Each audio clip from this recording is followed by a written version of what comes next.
You're sitting at a bustling cafe in Honolulu sipping coffee with Robert Kiyosaki himself. The sun filters through palm leaves, but Robert's eyes are fixed, serious.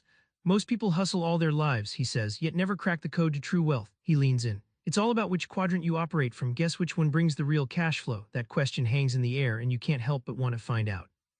Here's where the magic starts.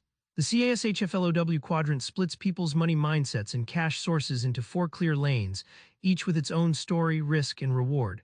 Knowing your quadrant is like having a cheat code to the game of money. Take Kiyosaki's buddy Mike. Mike's an engineer at a firm in Honolulu. Every 2 weeks, like clockwork, Mike gets his paycheck. Reliable, yes. Freedom, not so much. He trades his time for money, earning stability, but always nervous about layoffs or stagnant raises. Contrast that with Sarah, a freelance graphic designer hustling solo. She's self-employed, owning her time but trapped by it. No clients, no cash. Sarah learned that working harder doesn't always mean earning more. She's a classic example of the self-employed hamster wheel. Now meet Dave. Dave owns a cleaning company with 50 employees. He doesn't mop floors. Instead, he builds systems, trains managers, and watches invoices roll in.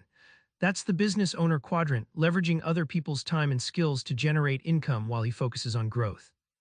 And finally, meet Anna. Anna invests in real estate and stocks. Money makes money for her while she sleeps or vacations. She's the quintessential investor, taking calculated risks that, unlike most retirees, grow wealth exponentially and generate peace of mind. Ever noticed why the rich seem to pay less tax? It's not luck or cheating. Kiyosaki pulls back the curtain on tax law, revealing how your quadrant choice can save or drain your wallet. In Kiyosaki's early days, his poor dad was an employee drowning in tax bills every April 15th. Paychecks were taxed heavily and deductions barely made a dent. He had no choice but to pay first, then hope for a refund. Meanwhile, Rich Dad, a savvy business owner, set up corporations and legal entities that sheltered income and maximized deductions.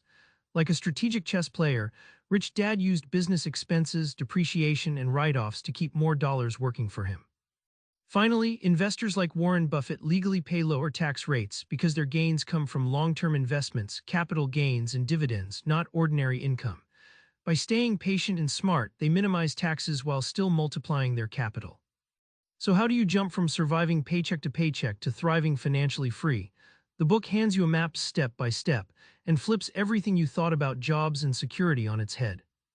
Robert's own story nails this. His poor dad told him to get a safe job and climb that corporate ladder, but Rich Dad insisted he learn to create systems and seek ownership. That mental shift, seeing beyond the comfort zone, is where freedom begins. He contrasts buying a fancy car, a liability-eating cash flow, with investing in rental properties that produce monthly income assets. The subtle but game-changing lesson: buy things that put money in your pocket, not take it out. Most people don't realize money skills are learnable. Kiyosaki championed financial education, not degrees, as the truth lever. Understanding investing, taxes, and markets allows you to scientifically grow wealth instead of hoping for lucky breaks. Remember that cafe with Robert asking about your quadrant? You now hold the answer. True wealth isn't about working harder, it's about working smarter, knowing where to play and when to leap. Try this, identify which quadrant you're in today, then take one bold step toward the next one. It might just change your whole financial future. Subscribe for more book summaries like this one.